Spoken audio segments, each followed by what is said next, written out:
Ladies and gentlemen, what is good? I'm your host, Cheats. This is the Black Baseball Mixtape podcast. And again, we are live. This is Tuesday, October 29th. It's about an hour before game four, a very pivotal game four in this historically rated, not historically played, but historically rated World Series between the Dodgers and the Yankees. We're going to talk everything up leading up to the hour, leading up to the game. Let me make sure that we get our Instagram followers on here. You can follow us on Instagram. You can follow us on YouTube. And as always, the Black Baseball Mixtape is brought to you in partnership with Stilo Sports, the Players Alliance, Herencia 21, Numbers Game Scorecards, and Rebellion Harvest Sunflower Seeds. Those last two, Numbers Game Scorecards and Rebellion Harvest Sunflower Seeds, there is a discount code, either BBM or the Black Baseball Mixtape. If you put that code in, you will not only be supporting those wonderful partners of ours, but you will also be directly supporting our podcast. So please make sure you do that. Again, if you have not subscribed yet, please subscribe to the podcast everywhere podcasts are streaming. You can also subscribe to our YouTube channel. Really, really excited about what we have going on. No further ado, we're bringing in the crew. It's Tuesday. My guy, the mayor, Flobito. What's up, man? How you feeling? I'm feeling great, my brother. How are you doing? Well, you know what? I was torn the entire week, but I feel pretty good, man. You feel pretty good now? I feel pretty good because I know who to root for, right? But at the same time, I realize the Yankees losing is not a bad thing. It makes you feel good. The Yankees down. It makes me feel a lot better than last week. Yeah. The Mets got 2 wins, baby. That's all that matters. So let me ask this: as you go through this whole World Series, you obviously could be the end of this tonight. As you go through the World Series, for someone that was fairly neutral, even though you live in LA, you're from New York, you're fairly neutral. Did you start to gain a rooting interest in the World Series? Absolutely not. You told me that the Stars are better for the game. I got half of Aaron Judge and half of Jazz Chisholm. But I will say this: if the Dodgers are going to win, why not draw it out, man? Win as quick as possible so we can go on to next year. So, well, speaking of quick as possible and not drawing it out, let me bring in our resident Dodger expert, April. You're up 3-0. You're wearing the shirt today. You're smiling bright. How are you feeling as your Dodgers are on the break of a clean sweep World Series? It feels good to be on the winning side of history so far. And I had gone to the store and someone was like, "Are you a Dodgers fan?" I'm like, "Yes." He's like, "I am too." I'm like, "Let's ride. Go Dodgers. Go Dodgers." We all in this. So I'm hoping we close it out tonight so that I can have, my bragging rights for a full year. Just little things. Well, if there's someone that knows about winning the World Series, and let's bring in our guy Malik, obviously resident Astros fan, so he's used to the winning. But hey, look, how are we feeling on the brink of what could be the last game of the World Series if it's a clean sweep? I'm not gonna lie to you, it does hurt less being out of it to see the Dodgers win against the Yankees than seeing the Yankees succeed. Now, I know I picked them to win this World Series because I saw that they had the most black players. They had Aaron Judge. They got Soto. I remember. Yes, you remember. But it's got receipts, y'all. It's a little sweet. It's a little sweet to just see that, when the big dogs get knocked out of their bracket, they struggle a little bit until they get to the big stage. So. Can I say this? I had picked the Yankees to win the World Series last week or the week before, but I did have the Dodgers win the World Series back in April, so I never wavered, really. Did you have the Royals? I had to beat the Royals. I had the Dodgers. I had Dodgers beat the Royals. Remembers, not the North. The West remembers. Yeah. Man, whatever. Only fake Dodger fans out here in LA now. Let me start. There's so much to get to, especially as we lead up to the game. But you guys started with something that you were going on, so I want to ask 2 questions. And Flobo, remind me, because I want to ask I've got a Brooklyn Dodgers hat on. I want to ask about the Brooklyn question, but I do want to follow up on something we talked about last week. Now, as we've gone through the World Series, 3 games in now, bright lights, the Stars are out, Everything's happening. 2 games in LA, 1 game in the Bronx. As we go through this series, has one of the teams for you emerged as more likable? Me. Anybody has one of the teams emerged as more likable? Because that was the question. All of y'all were like, I don't like any of these teams, especially Malik and Flobo. All of y'all. No, April, you're Dodgers you fan. people. You're Dodgers fan. But as we've gone through the narrative of what's happened in these first 3 games, do you find yourself liking one team more than the other? If you're asking me personally, I'll say both teams are pretty unlikable, but I think Freddie Freeman is a likable carbon offset. It's like you can't hate him. He's out there playing on one leg. You know what I'm saying? Oh my God. So if it wasn't for Freddie, I could say nah, but he's cool. Malik, what do you think? Is one of these teams emerged more likable? Has the Freddie Freeman story pushed you over the edge? I think it had to, because before that, we were seeing, 8 more batters till Ohtani. Like bets didn't exist. And so I think right now the Dodgers are a little bit more likable than the Yankees just based on their gameplay alone. They're just a little bit more exciting to watch in the World Series. We were asking for excitement. This is like WrestleMania, one of the biggest ones. And right now it's looking like SummerSlam. So I'm gonna go to April last. I'm gonna go to April last because we already know who she likes, and she will expound on why she likes the players she likes. But I will tell you this. From the 2 kind of powerhouse star teams we had with 2 powerhouse, just institutions, star players, and so forth. For me personally, obviously, you got to love the Freddie Freeman story, right? Yes. You got to love what his family's been through this year. Everybody seems to like Freddie. We all talked about that. The fact that he's gotten hot at the right time. Now it has 5 consecutive home runs in the World Series, dating back to his previous World Series appearance. It is a great story. But I will say the other side of this thing that's exciting to me is Tommy Edmonds and Kiki Hernandez have turned out to be guys that on the Yankee side, I will give my boy Jazz some credit because on defense, Jazz has been doing some really good defensive work at third base. But the Tommy Edmonds thing is mind-blowing to me. We talked about it on the last podcast when we had a bunch of the MLB pros on. The fact that you could go from center field to shortstop, these are not this isn't going from shortstop to second base. This is going from center field to shortstop. Kiki's going from the outfield to left field. To third base. Those are mind-blowing. So I find myself liking the Freddie story, Kiki, Tommy Edmonds story. I do like Jazz's defense at third base.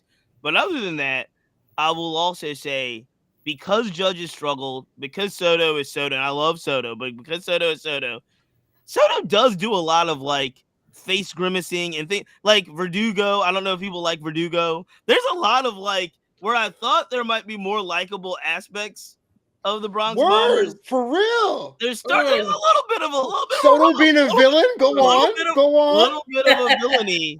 Little bit of a rub. If and again, this would be different, I think, if Judge was hitting and Soto was hitting and things were happening, if Volpe was having a good story. But since they're not, you kind of just start to notice the little body language. Soto has some real bad body language sometimes. Judge is struggling. The only light there is Jazz at third base. So I'm going to say the Dodgers are way more likable. April, the floor is yours. Okay. Of course, y'all. Well, before I start, someone told me today that they did not like Aaron Judge. Now, y'all know I'm a Dodgers fan through and through. But to say you don't like Aaron Judge, and their reason was, well, I just think, he just got a little bit too cocky. He's too full of himself. And I'm like, of all people, all athletes. Stop the cap. Yeah. Aaron Judge is a vanilla sprinkles of baseball. You can't hate on him. I was floored. I was like, you might have the wrong person. Yeah. Maybe you mixing people up because it can't be that Aaron Judge. He's one of the most humble, well-respected athletes in the game. So yeah, I had to put a stop to that real quick. I just have to throw that out there. But as far as my team, I love them for multiple reasons. Y'all know my favorite player, Mookie, and so forth. And you already mentioned Tommy Edman, which if y'all have been watching the podcast, I've already talked about Tommy being my X factor. Postseason Kike is just postseason Kike. He's rocking it, and so forth. But I want to shout out Will Smith, who has been calling excellent behind that plate. And I feel like, maybe his bat is not going as well as people would like. So his defense is being overlooked. But that play last night where he tagged Stanton, to me, that was a big shift in the momentum. It was almost like you can feel the air being sucked out of the stadium. So I definitely want to shout out my guy, Will Smith. Great throw by Teoscar. Teoscar made a great throw. Yeah, and yes, Teoscar made a great throw. I was getting to him next. And look, y'all, I am like desperate. I am so upset. Like, we need to re-sign him. And I have been screaming for us to re-sign him because he's been consistent the entire season, and not just consistent, clutch. If there's anybody on the team that I know that I can rely on to do something in those moments, it's definitely him. And then finally, our bullpen. Like, they are really dogs. They've given them this nickname, the dogs. But what they've been doing, like, they've been shoving, they've been coming through. They seem to put a sense of fear or maybe a sense of apprehension in other teams. And I love the fact that whenever they get on that mound, they about to stand on business. And it's just something to be able to love and appreciate about them.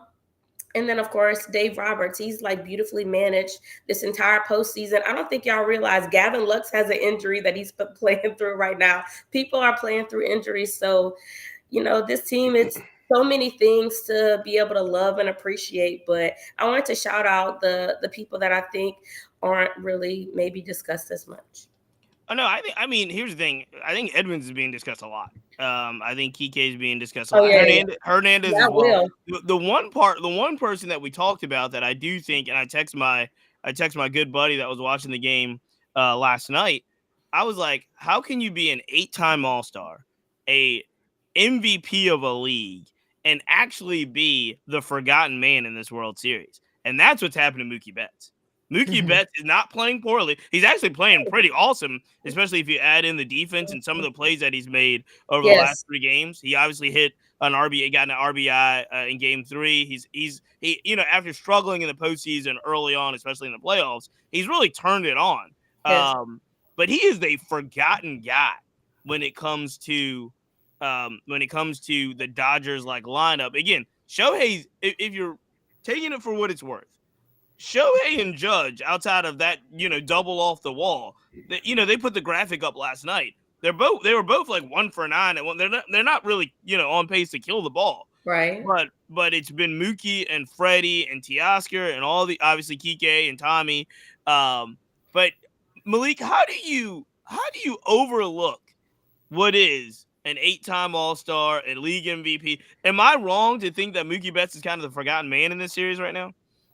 You're not wrong, but also I think the fact that you're pointing these things out is that he's really just been kind of that quiet leader in the box. We were really dogging on him. Like, I think a lot of fans were dogging on him about his postseason failures for a while. And now he's actually been pretty consistent at the plate as far as putting good at-bats up are concerned, taking his walks, getting on base, making plays on defense. Mookie has just been that same player since he's been in Boston. And so I think that we're just being a lot more appreciative of it. But I think just with all the other players just playing so well, especially with the Freddie story, it's just easy to probably overlook Mookie. But I think a lot of fans of the game that are actually watching every game see what Mookie's doing. Yeah. I also say that for me, I kind of expect Mookie to do well because of all the great things that you said.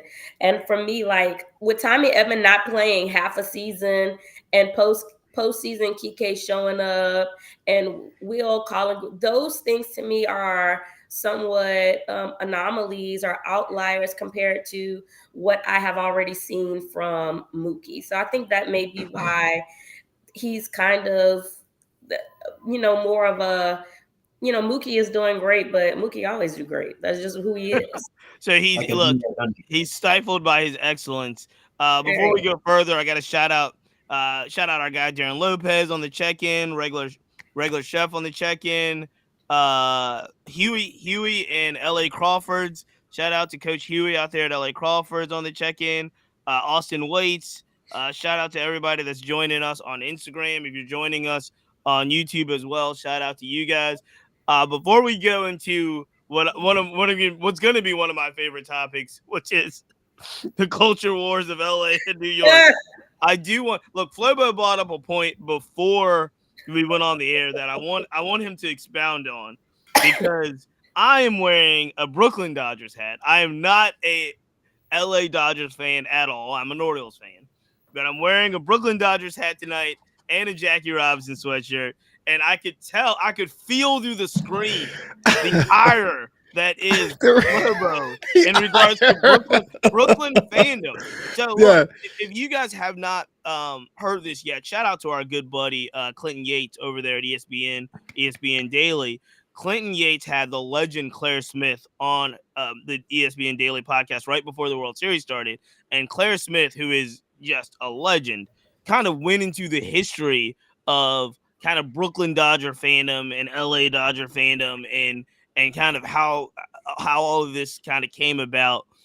But it is 2024. Flobo, you are not buying the legacy of the Brooklyn Dodgers carrying on to LA, right? You're saying this is all BS. I do that with some caveat. Like if you're doing it from the scope of who Jackie Robinson did, Jackie Robinson was a Brooklyn Dodger. So that, to me, makes complete sense. Facts. No, I mean, you can't argue fact, but what I don't understand is like during the playoffs, like now, because like now half of New York doesn't know who to root for, right? Because the Dodgers eliminated the Mets and the Yankees are our in-city rivals. People have to shoot the team. And the ones who've chosen the Dodgers, not choosing the Dodgers because, oh, it's a good team. I like Shohei. I love the vibe. They say something like, my grandpa was a Brooklyn Dodger fan. I'm like, yo, I bet Paul was a great gentleman. I bet your Meemaw was a nice lady. But they haven't been in Brooklyn for 70 years. Do you think if the Dodgers win tonight, Shohei's going to be like, yo, shots to Ebbets Field. We're coming out back in the 40s. You know what I'm saying? No one did that for Brooklyn. So they don't represent us. Why represent them? You know what I'm saying? I don't understand that. Please someone enlighten me, because that to me makes no sense. You still hold on to a team that's moved. You might as well be a Rockies fan at that point, or a Tampa Bay Rays fan. Jeez. I don't know. April and Malik, what do you think? Does history matter here for some carryover? Jackie Robinson, Don Newcomb, Roy Campanella fans?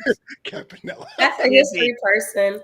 I mean, I'm a history teacher too. I just feel like you can never deny the history portion of exactly who they are. So if we're going back from the beginning, or if we want to acknowledge the beginning to the present day. So I'm totally on par with you wearing your Brooklyn Dodger stuff. Dodger fans, don't be coming in my DMs telling me I'm wrong about what I said. I said what I said.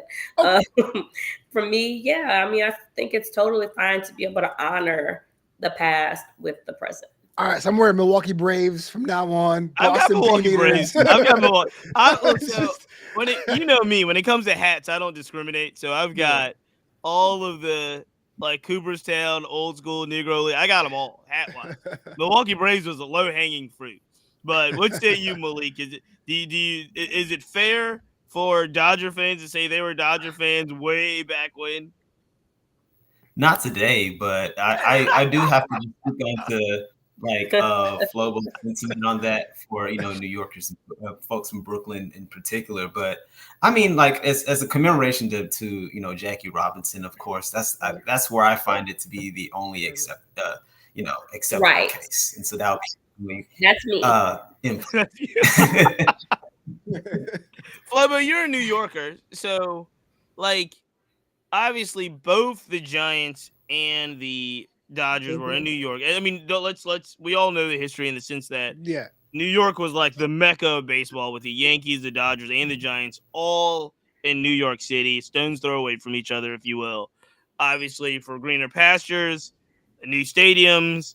I think the word on the street that I heard was that the Dodgers didn't want to do it alone, so they got the Giants to come with them and said, look at all this market space and market cap we have. Right. But then the Mets come. You're a Mets fan. Absolutely. Did the Mets help me understand the dynamic in New York? Because the Yankee fans are always going to be Yankee fans. Absolutely. Obviously, the Dodger and Giants fans, not all of them travel to the West Coast. Were the Mets the saving grace here? Were they able? Did the Mets absorb what was the fans of Ebbets Field and the Polo Grounds? I mean, more or less, right? At the time, there were still LA Dodger holdouts when the team was founded in '60 and became a team in '62, right? They're going to be Brooklyn Dodger holdouts, but the appeal to the New York Mets was it was made out of spite, right? We're getting to the history of it all. William Shea wanted to make a brand new league and have the Mets play in the Continental League, and MLB appeased them by giving them the National League franchise in New York. So there was a bit of spite ball, to be honest with you. But the Mets have always been down market. I mean, now it's expensive to go to a Mets game because it's New York City. But the appeal for the Mets was always like, look, the Yankees are the class of the sport, but you want to bring a family of four for $15, $20, come on down to Queens. This is why around the stadium was parking lots and chop shops, because you got what you paid for. So it became a down market experience. You know what I mean? More of a community team based on a national brand team. But there's gonna be some guy being like, "Oh man, my great granddad saw the Dodgers in '45." It's like, come on.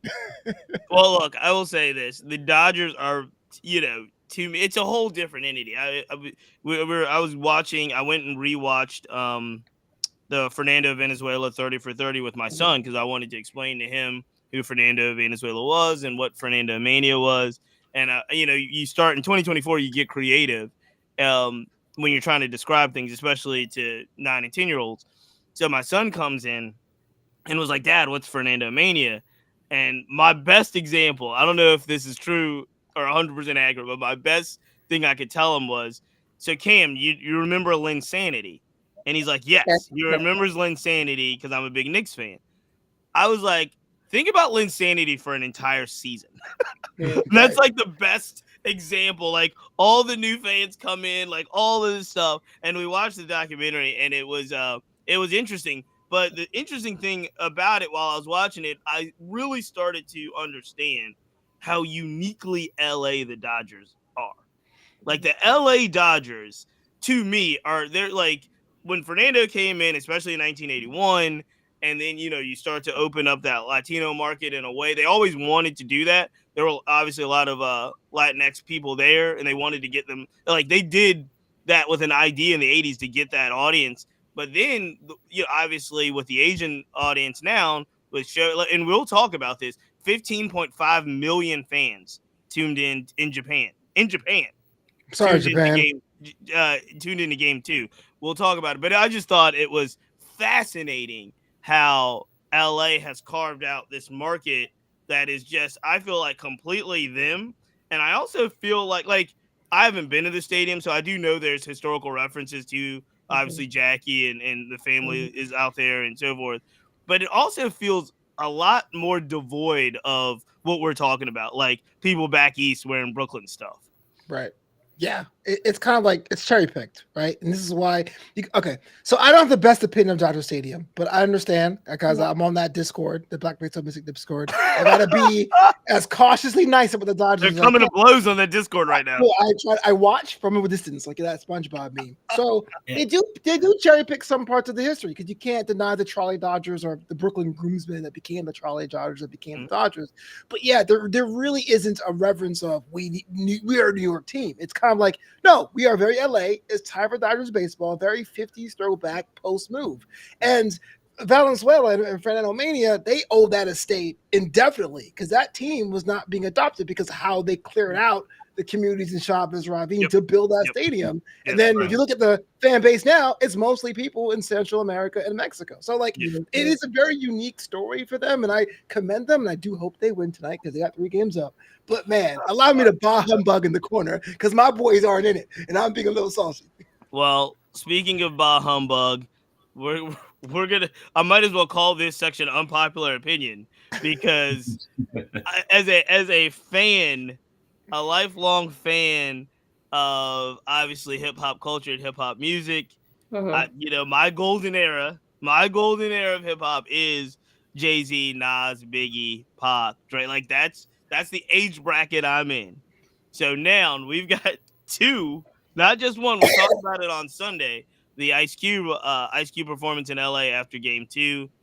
Now we have Fat Joe coming out all in the Yankee gear and the Timbs all over home plate and pregame of game 3. I'm going to April because, like I said, I'm calling this unpopular opinions. April, you made it clear that this may not have been your choice of pregame entertainment. What say you about the East Coast West Coast battle? I called it part 2. This time it's Ice Cube, Fat Joe, obviously in friendly dueling performances. So I will say if I was giving was like an American Idol type thing, or I was voting one person off. Definitely Fat Joe would have to go home. Was not feeling it at all. Like not even the crowd was feeling it. So it was very lackluster to me.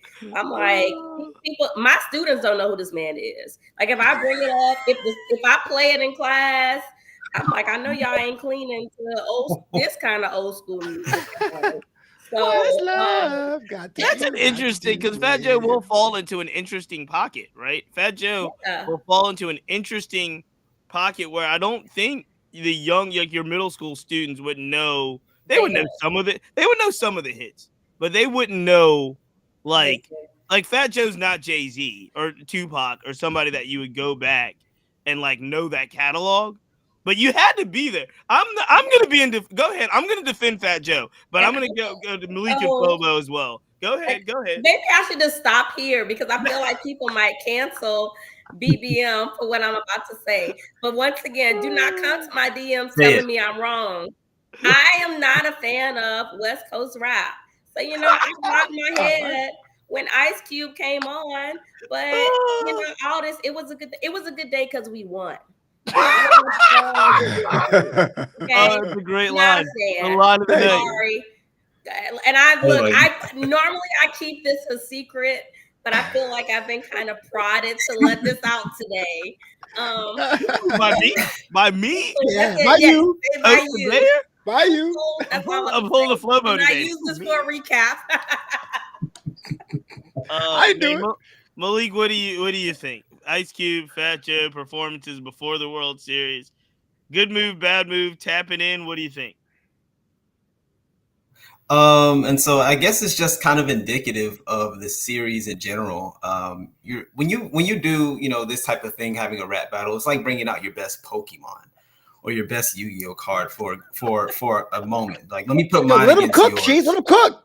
Let them cook. Yeah. So I think in this case, New York, they had a lot of people you can choose from, a lot of people that could have taken the bill. But at this case, you could have just picked Ice Spice, to get up there and represent. I feel like she's from the Bronx. I mean, come on. So I'm saying like it would have. It's within the age bracket of some students and kids who are tuning into new fans. We're trying to bring more fans to the game. But I don't know. I feel like that it's really just indicative of this whole series of how Ice Cube chose a familiar song. And then I think, Fat Joe, another thing, he didn't choose a song that everybody was really rocking with. You guys are ridiculous. You guys are ridiculous. You got to choose your best one. And I don't think you guys are ridiculous and wrong. But you guys are ridiculous and wrong. Flobo, and wrong. And no, wrong. No. Flobo, do you have anything to say before? Malik is correct. April is correct. Here's a problem with this. Here's a problem with this. I know I'm biased because I'm a Mets fan, and sometimes people will say we try too hard with the grimace and OMG. But it's one thing that we do is that we know what's fun and what's silly. You are the New York Yankees. You telling me your culture is excellent. You saw last week, our culture is winning, but y'all didn't win not one game this season.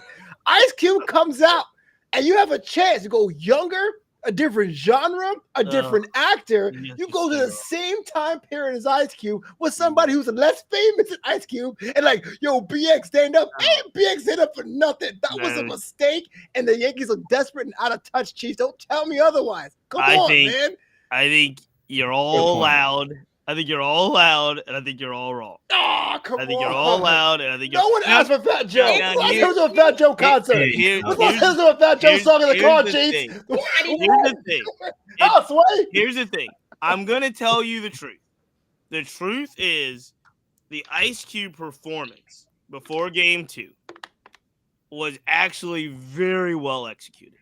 Like, nearly flawlessly starting Ice Cube out from center field, having him walk to the mound, breaks in Today Is a Good Day, which is by any mean a top 50, if not top 25 hip hop song of all time. Of all time. Today's a Good Day is a top, I would say it's a top 25 hip hop song of all time. Okay. Period. Like Ice Cube, obviously in LA. Again, iconic. The only other person I think that would be equally or more fitting in that setting for the Dodgers is going to be Snoop because of LA, right?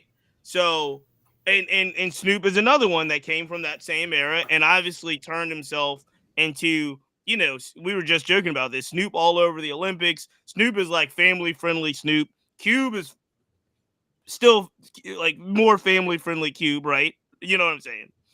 Here's the thing. The execution of what Cube did game 2 was as well as you could hope for. Yes. The fact that they called again, let's put in perspective.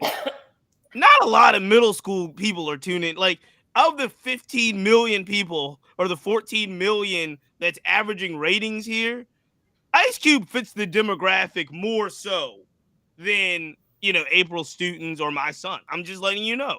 It won't. Ice Spice won't gonna do. They won't gonna do that. So numbers. So in defense of Joe Crack, in defense of Fat Joe, I will say of the era and genre we're talking about, and of the fact that you're talking about the Bronx. So New York, unlike LA, you could pick LA and pick anybody in LA and be like, that's LA. When you're in New York and you're in the Bronx, you gotta go, I think, with a Fat Joe who's from the Bronx. Somebody had wrote in the chat, what about Jadakiss? We know Jadakiss is from Yonkers. Yeah. You know what I'm saying?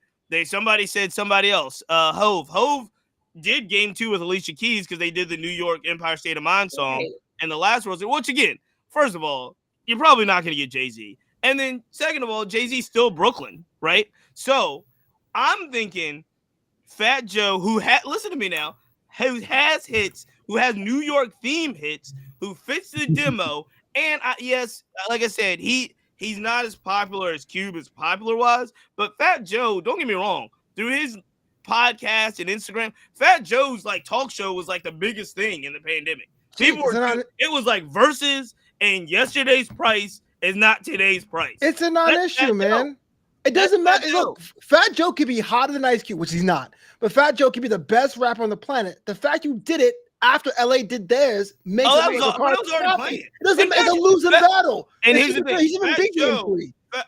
I don't know Ice Cube's LA fandom, but the world knows that Fat Joe is a Yankees, Bronx, Knicks guy. Like, we know that. You down the hill and over to die on, bro. You wasting your time. That was stupid. It was dumb. I'm just saying, Fat Joe's the right guy.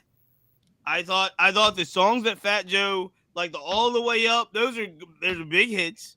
They are big hits. New York, like it was Ja Rule's song. It was the New York is a feature on Ja Rule's song. It was Ja Rule, Jadakiss, and Fat Joe. Yeah. I think they got the right guy. I think the execution is what did him in.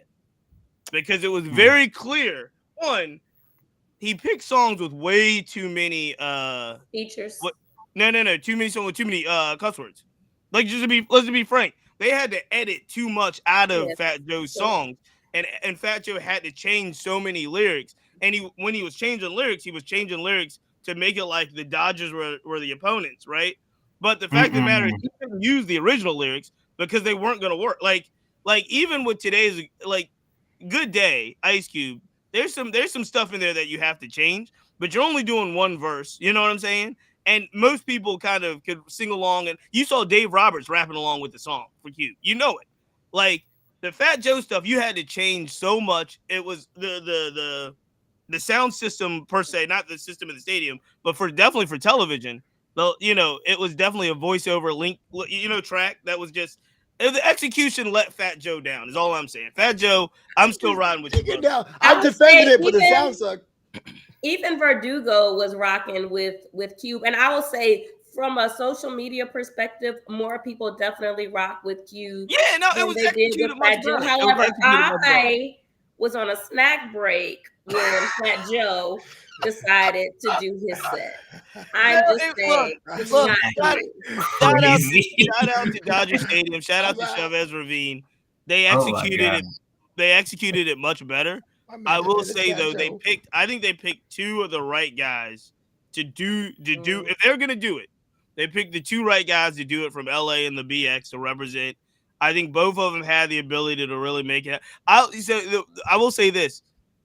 Most people don't know this now, especially baseball fans that are like, I mean, people may know. But when they debuted the All the Way Up remix with Jay-Z on it, so Fat Joe, All the Way Up was one of the number one hip hop songs in the country when it came out. They debuted the remix with Jay-Z on it. They debuted the song in Yankee Stadium. That's how big and connected Fat Joe is to the Yankees. That's fine. So it's like, I think they picked the wrong thing. Last thing on this, Flobo, because you're shaking your head. I'm not convincing you. No, you're not. I think, look, that whole song has gone exactly how this series is going, if you ask me. So I can't. How it's gone. There hasn't been one. Up versus the Yankees. Song and game. That's just what it is. Let me ask you: Are you thinking that MLB should not have done it at all? Like they should have just eliminated the hip hop element from this series? You're asking me? Yeah. I disagree. I think that you could have, right? So, but Ice Cube has a certain. No, what I'm saying, Ice Cube has a certain kind of aura about it, man. Look, I don't know how far in advance these people were booked, so that part I don't know. I'm not trying to. If Fat Joe was booked in like March and Ice Cube was available this weekend, then this looks bad. But Ice Cube brought out a hit that we all sing. Yo, we get paid. We say today is a good day. I ain't never said it all the way up in like 15 years, Cheats. And you're supposed to be in New York. You're supposed to be the Yankees. You're the birthplace. All the way up's not that old. You're supposed to be most of his hits are like 10, 15 years. Anyway, you're supposed to be in New York City. You're Yankee Stadium. You're told me you're the class of the entire league. You bring out Fat Joe, no one brings up hip hop battles top 5 about attitude or culture ever. And I'm supposed to be like, well, you know. All right. Last word on this. We know how April feels. Malik, should MLB have done this? I still think it's a yes. I think no matter what happens, I think they picked the right people. I love the nod to culture, but Malik, do you think they should have canned this one? Oh, it's just hard to say because it's New York. It's New York here. If this was like, Detroit in the World Series, then they probably would have brought somebody up. But this is New York. This is supposed to be the hip hop capital. And then you got LA, which is one of the other satellites out there. So I'm just saying, like, I feel like if MLB wants to really do it, they need to do like what Flobo was saying. You got to get a team that's actually, good at executing these types of events that can connect with the community and actually drive home the point. And actually give, homage to hip hop. And not saying that Fat Joe just did such a terrible job or anything. I'm just saying that MLB can't be so tone deaf to like miss out on certain things. So I feel like they just might have to put in the community a little bit more, maybe hire some people that are local, whatever they did. Local. There's no more local than Fat Joe in the Bronx. Let me. Yeah, but I mean, like, I'm not saying about Fat Joe, but maybe whoever executed this entire, set. So last thing on this, if it's not the World Series, Flobo, and it's one of those City Connect scissor reels that we've covered all season. Yeah, all season, and all of the City Connect scissor reels had hip hop artists. You wrote an article about the same formula that they use. Yeah, would you have been okay with Fat Joe doing the New York Yankees scissor reel? I would say the KRS One say no. That's what I would say. If you're talking about hip hop, classic hip hop. If you want to go that far back, you might as well. I'm just saying. All right. Well, look. If you want to hear more about this, check out this week's Black Kids Play Baseball comic strip. Little Cece and Roberto Clemente Garcia go into East versus West. And they do have some hip hop conversation in there in the comic strip that is Black Kids Play Baseball. So, all right, we're leading up. We're about 20 minutes away from this to going off. April, you tell me, is tonight the last night? I hope so. Um, one, I hope so. Now, let me say this: I hope so because I'm tired of the stress that this is bringing me. However, on the other hand, like y'all, we about to be done with baseball season. Like it's about to be over for a little minute. So I'm thinking of both sides, but I think that the Dodgers have them by in a very specific place, and the Yankees' body language last night was a little different towards the end of the game. So I'm gonna go and say yes. Maybe they'll spark something tonight. And let me also add, have y'all seen that the ticket prices have dropped significantly since the 3-0 thing has occurred? Mm-hmm. Yeah. I have not. I'm gonna It's like a look. half price. It's like It half was like, price. yeah, it was like $650 for certain that was normally like $1,500 or so. It's all Malik, cheats fault. what say you? Is tonight the night? Is the World Series over tonight? The World Series is over tonight. That's my yes, but I just got to pick up on what April just said. The body language of the Yankees. Did y'all see that back and forth that Jazz was having with the ump the other night? Yes. Literally last night. And Yes. I did. I wasn't saying that. I'm not going to say that he was wrong for going. I mean, just feeling that way, but just I could just feel that frustration just watching it. I feel like the cameraman just was working that night, showing his his grimaces, his body language, and so I think that it ends tonight really just because I'm not sure if there's a voice left in the Yankees lineup that's going to be able to just give them that Jason Hayward speech. Not saying that they don't have leaders in there. I'm not saying they don't have Stanton and Rizzo and Judge himself, even though he's not performing the way that everyone wants him to, he's still a leader. But I feel like just looking at them, they feel like it's looking like they've given up. And so it's looking like 2012 for me, unfortunately. So I think it's going to be a little bit of a sweep. Let me just before I go to you, Flibbo. Let me just. You guys are 100% right. It was over game 3 before I looked before the World Series started. Game 3, Yankee Stadium to get into general admission was just under $1,100. It was just under $1,100. Right now, you could go right now, get a general admission ticket off of a secondary market for $460. That's including fees, not including taxes. So you probably bump that up to like $480. But the ticket prices have dipped dramatically as we go into what could be the final game. Flobo, do you think tonight is the final game? It is, man. And so before the series started, I had the Yankees win this one because when the Dodgers faced the Mets, which is ironic that both the Mets and the Padres are a bigger challenge to Los Angeles. I said, look, there was a lot of people that the Dodgers left on base, and the Yankees won't have that problem. The World Series happened, and they had that problem. Everyone had holes in there. I have never seen a collapse like this in years. I'm not sure that's a discussion about the Yankees or the American League or the American League Central or what necessarily, but you told me, Cheats, oh man, this is going to be the best World Series ever, stars versus stars. Yeah. And it just looks like a spring training game in the Bronx with base running errors and people throwing out the strike zone. Like, I don't know who gets fired after this, but if that's supposed to be the class of the league and we're showing this worldwide, something has to change. So, yes, I do think it's the last game tonight. LA Dodgers, even though it doesn't make me happy, let a lot of people happy in Los Angeles and abroad, they're going to win this in 4. Yeah, no, Flubber, you're exactly right in the sense that the games on the field have not been particularly. I mean, game 1 was awesome walk-off victory. Yes. Like, it was a real, it was a real battle, right? I don't know if in retrospect that just kind of deflate, like they're just losing game 1, the way you lose game 1. I don't know if that just really was already the knockout blow for the Yankees. It may have been. And when we look back on it, it may have been. But what we're seeing is like game 1, kind of a Freddie Freeman hits the walk-off home run and the guys are like, they're deflated. The Yankees are like deflated, but there's not like, we can't get these guys. Then game 2 comes and it's still, what was it, 4-2 game? It's still a pretty close game. And it's like, all right, now we got to go back to New York. And even the Yankee fans before game 3, there are guys that, going to Yankee Stadium. I saw it on Instagram. I saw it on X hours early before game 3. We're waiting. We're going to give Judge standing ovations in the first inning. It was a lot of things.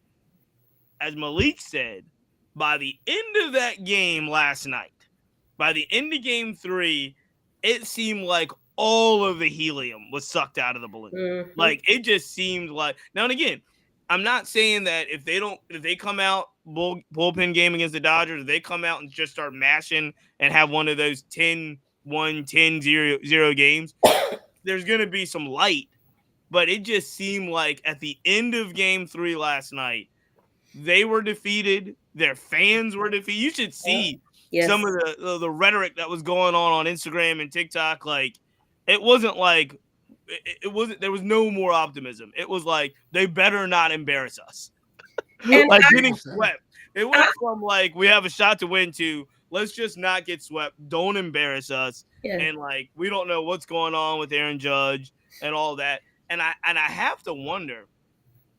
All of this. Now, we talked about pressure, and we all agree that the Yankees had more pressure to win the World Series than the Dodgers. But now, just going into game 4, I feel like the pressure has to weigh on the Yankees kind of like a blanket. Like just kind of weighing them down. And they're going to need something early in this game to break through the pressure, because the more it gets later in the game, I don't think they have, like, the heroics are going to be few and far between, I think. So I'm with you guys. I think it kind of ends tonight. But then we all know if it ends tonight, the silly season starts. And I have no idea if the Yankees get swept, and like in the fashion that these games are played out, the way that Flobo described, Malik, do you think like heads roll somehow? Like, do you think, again, you're in the World Series, so it's not like you need to revamp everything. But if you get swept in the World Series, Malik, what do you think's gonna happen as we go into what has to be a pretty chaotic offseason for the Yankees? I have a very, I don't know if it's a hot take, but it's something that I feel like Yankees fans might have to come after me for. But I feel like this is all coming to a head because Yankees fans, they really, if you're doing well as a player like Judge this whole season, you get praise. And if you are doing poorly, it's a matter, of course, for them to, talk bad about you. So I feel like it's also been a matter, of course, maybe for their front offices. If you're not doing well, what have you done for me lately?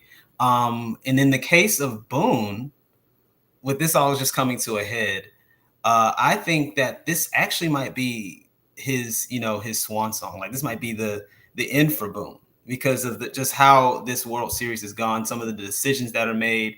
I've always been the one that would be on the side of a manager who is having a good regular season, but we've seen managers get let go before.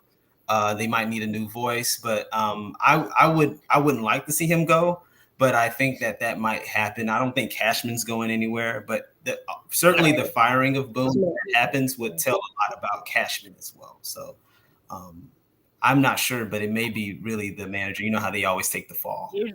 Here's what I would say. Even if they get swept, I don't think they do it. I don't think they can do it. I think Boone comes back if he wants to come back.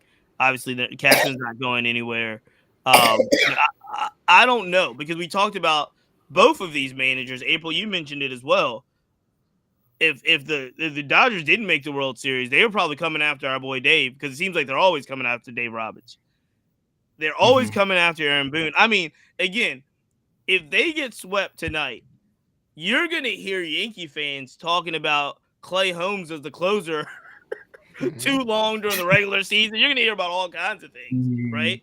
Do you think, April, even if, I guess, getting swept is one thing, but even losing in the World Series, do you think a World Series loss is the end for Aaron Boone? I think going back to game 1, a lot of people are still questioning him taking Garrett Cole off that mound, because I'm going to be honest with y'all. When he took Cole off that mound, I cheered. I was like, thank God they got this man off that mound, because I believe that our lineup could match better with that bullpen, because Garrett Cole was shoving in that game. He was at about 88 pitches. So even my dad was like, you hold your pitchers back for these moments. What are we doing? And now, one of my concerns for the Yankees, and one of the reasons why I do believe this game may end tonight, is okay, so what happens if Luis Gil doesn't have a good game and you got to go to your bullpen again? You've been using your arms quite a bit. Your guys haven't been able to go far into the games, but even if they have, you still don't have to. Nobody's going 7-8 innings like they typically do. So that just opens the door for a team like the Dodgers, who takes advantage of that particular moment. So for me, do I think Boone is on the hot seat? Absolutely. Do I think the Yankees pulled the plug? I don't know. I think that is the part where I think that they want to change, but I'm just not sure how much of a change they're willing to go with. Yeah. Like, what's the pool? Is it Phil Nevin again? Buck Showalter again? There ain't Joe Girardi again. There ain't nobody around, really. Billy Martin ain't walking through that door, Flobo. That's my Billy other Martin ain't question. walking through that door. Where do you go? Like, who do you put in that particular spot? Because the Yankees are not, and this is no offense to Joe Torre's still alive. Joe Torre. Joe Torre. You got to think about, who do you put to fit the model of exactly who that team is as well, and the kind of players that you have in that clubhouse. But let me also say, I'm going to keep this short. I'm sorry, y'all. Yeah. I talked to my dad today, and I told him I think that the Dodgers also have been battle tested a little bit more than the Yankees. And I think that that is one of the things that has carried them through this World Series. I think that San Diego series definitely pushed them over the edge. I also think that the Dodgers playing for the National League West till pretty much the very end. Typically, we have captured, the NL West about, 2-3 weeks before, so they can kind of back off a little bit. That didn't happen this year. So it was like they were in constant mode, like, we got to win, we got to win, we got to win. It didn't end. And even the players talked about how they went to management and were like, we want to do things differently this year. And we're seeing it all play out differently. For the Yankees, and again, no disrespect to the teams that they've played, but they did seem to have what people have said was an easier route. And we're seeing that them not being as battle tested, that look of defeat and so forth, is that what is playing a role in this between them, especially when we talk about how the number one teams don't particularly fare well in the postseason? I can speak on that one because the American League had almost no parity, right? The AL East had Baltimore's collapse. AL Central had the non-start for Chicago and the Twins collapse. And you look at the Dodgers, I can argue right now that the Padres, the Mets, and even the Phillies couldn't defeat this Yankee squad right now, head-to-head, lineup. And that says a lot about the AL right now. But the question I have is, do people give the Yankees that grace? Or is it because it's the Yankees? This is like the Twins in the World Series. Do we give them that grace, or do we say, no, you're the Yankees. Your job is to win 4 games. You didn't do that. Yeah, no, I don't think they get grace. Do they get grace and do they deserve grace are two different questions, right? Mm-hmm. They probably deserve more grace than they're going to get, but they're not going to get grace in the Bronx.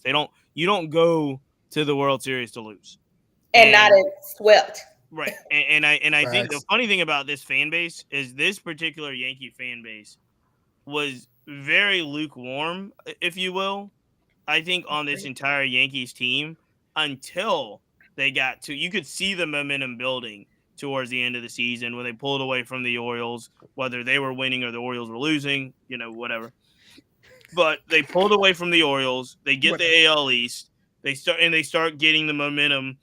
They really started getting the momentum at the end of the regular season, but they get the momentum through the playoffs, and now they're here now, right? So now they're here now, and I don't think, because again, we're talking about the Yankees, so people aren't even caring about other teams. they don't know how good the Dodgers are per se. You know what I mean? They don't know the things that April's talking about and the Dodgers going through. You know, all the things that they went through on their side of the country and bracket and so forth. They just know the Yankees are in the World Series, and they're starting. You know, I'm seeing 1996 Jeffrey Mayer highlights. I'm seeing Jeter. I'm seeing Mariano. I'm seeing Bernie Williams. I'm seeing Bernie Williams and CC and Joe Torre. I'm seeing all of this, and I think the Yankees are supposed to win because this is what the Yankees do. And now they get out on the field, and you know they're getting beat. These are not games that I don't think. I will say this: the Yankees are not hitting, and if they were hitting, it would be a whole different thing. But again, what if? They're still not getting. They're not getting dropped, right? These are games that are still, like we said, it was walk off, bottom of the 10th, game 1, 4-2, game 2. Last night's score was another really close, close score, and it wouldn't have taken much. And again, we're doing all of this without, a lot of production from Soto, Judge. If we got that level of hitting, if they put anybody on the backfield, I think you would start to see something different. But long-winded answer to say, Yankees are not going to get any grief. I mean, they're not going to get any grace. They're going to get a lot of grief. They're not going to get any grace. And I do think that, it's going to be Aaron Boone deciding if he wants to go through this gauntlet again and again and again and again. I think he will. I think I do believe him when he says, managing the Yankees is the best job of all time for him. So I think he comes back. I would be very surprised if they change it up, even if they lose tonight. But the criticism is going to be like merciless. They're going to get criticized, as all Yankees teams do, that don't win the World Series. Like, you know what I mean? This team just happened to get closer. But I'm really interested to say too, and I know we're running up on time, but I'm really interested to kind of we'll do it another time. Explore that kind of battle tested. Explore that. Oh, did we have a weaker draw? Like, they play the teams that were in front of them. They're all Major League Baseball teams. They're all Major League Baseball teams in the playoffs. Obviously, San Diego had a little bit more edge in regards to wanting to play the Dodgers. So there's a lot of that there. It's an interesting thing. Really quick before we get out of here and change the subject, and I guess the answer to this is yes. You guys might know more than me. Does Jason Hayward get a ring if they win tonight? I believe so. I think so, right? Yeah, yes. He should, right? Yes. Yeah. Shout out Jason Hayward, man. I mean, the team's discretion at this point, but I think they should. Right, I think it's team's discretion, right? Yeah. And somebody broke down the bonuses. Somebody broke down like the World Series bonuses. I don't know if it was an article I read in the Atlantic, but so they were saying obviously for the handful of veterans that make big contracts on these two teams, the World Series bonus money isn't that big of a deal per se. If you're obviously, Garrett Cole or Juan Soto's contract or something like that. But for a lot of these guys that are still like an Anthony Volpe, who's still under team control, like this is like a double paycheck by the time they're finished, because they pool all of the playoff like revenue together, right? And like everybody in the organization gets like basically gets this playoff bonus once you stop playing. So like when the Yankees and Dodgers stop playing, they will have playoff bonus money from the wild card or divisional series rounds all the way to the World Series round. And it like last year for the Rangers and Diamondbacks, they were saying, I think it's like $500,000 or something. It was $500,000. Yeah. And it'll go higher. So after only the first 4 games, basically. So the players got to cut the first 4 games revenue. Yeah. That's crazy. Yeah. All right. Well, look, we are coming up. I actually have a number: 506,000 for the Rangers last year. Nothing to for guys that aren't making nearly that much, especially if you're on a entry team controlled contract before arbitration, which a lot of these guys are still. Right.